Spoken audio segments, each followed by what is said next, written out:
Hi friends, ఈరోజు మనం sweet కార్న్తో cutlet ఎలా తయారు చేసుకోవాలో చూసేద్దాం. దీనికోసం 1 కప్ బాయిల్డ్ స్వీట్ కార్న్ని మిక్సీ జార్లో వేసుకోవాలి. దీన్ని స్మూత్ పేస్ట్ వచ్చేలాగా బ్లెండ్ చేసుకోవాలి. తర్వాత పొటాటో తీసుకొని కుక్ చేసుకొని స్మాష్ చేసుకోవాలి.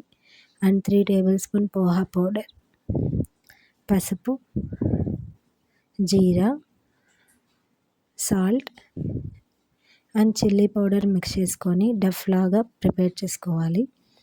తర్వాత హ్యాండ్స్కి గీ ఆర్ ఆయిల్ అప్లై చేసుకొని కట్లెట్ షేప్లో మనం ప్రెస్ చేసుకొని తవ్వ పైన వేసుకోవాలి.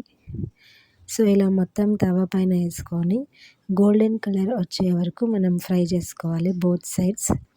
అంతే అండి, చాలా tasty and healthy sweet corn cutlet recipe తయారైపోయింది. ఇది పిల్లలు చాలా ఇష్టంగా తింటారు. ఒకసారి ట్రై చేయండి.